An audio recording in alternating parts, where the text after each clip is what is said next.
I wanted to make a video kind of going through the tuning process. You know, not just a British car, but really any car. And where I started, you don't really have to start here, but this is where I start. I always start with trying to roughly balance the carburetors.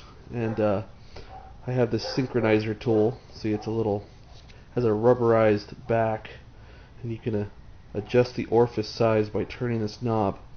There's a little pellet in there that it's basically with vacuum it pulls the pellet up, and you get to kind of a mark by adjusting this little knob here, and you go back and forth and loosen up one of your locks and adjust the two idle screws at idle, and that way you can get them roughly synchronized.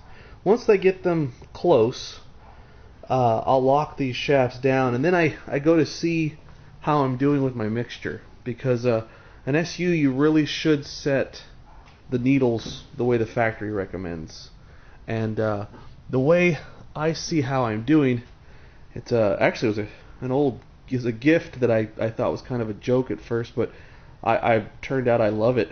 And it's called a color tune. And see, it's like a little 10mm spark plug, but the thing about it is that it has Pyrex, so you can see right through the actual spark plug. So that shows you the actual combustion color. And I like with a British car that blue with just like a tint, just a little hint of red.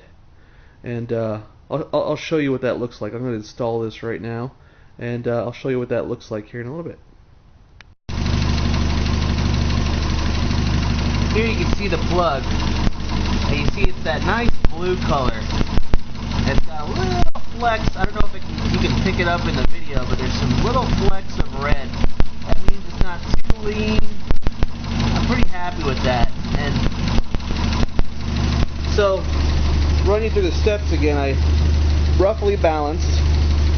I got going from this cylinder to this cylinder because it's a twin carburetor, so this carburetor feeds these two cylinders and this carburetor feeds these two cylinders. So checking these and making the adjustments on the right here on this nut. You go up to lean it out and you go down to make it richer. Getting it roughly tuned. My next step is to actually pull the valve cover off and let the engine warm up, pull the valve cover off, and use that gapping tool that I have in another video. I'll include the link below to adjust the valves, and then I'll kind of go over the whole thing one more time. And with SUs, you kind of creep towards tune. You know, you keep working everything until you get everything tuned just like it should be. So. And I'll keep running you through this process, but that's a nice color. Well, that's after the valve adjustment.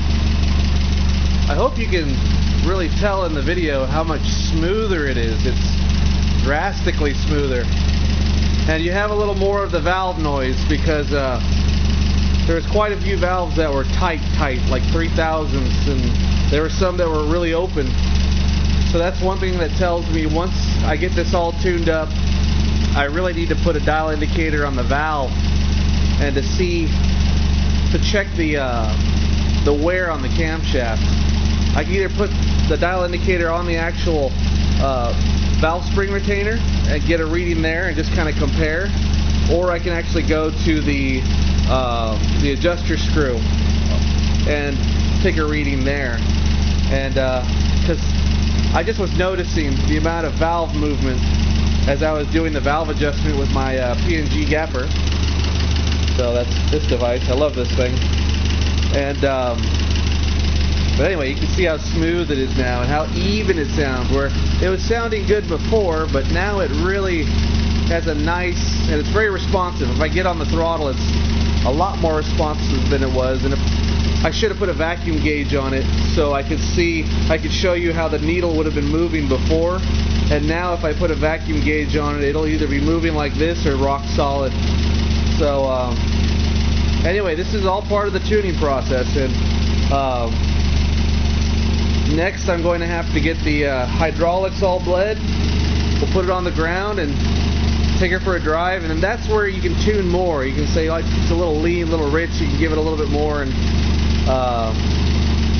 the timing's just been statically timed, so I did it with the engine off, and as you can see, it's, you know, there's no problem with it.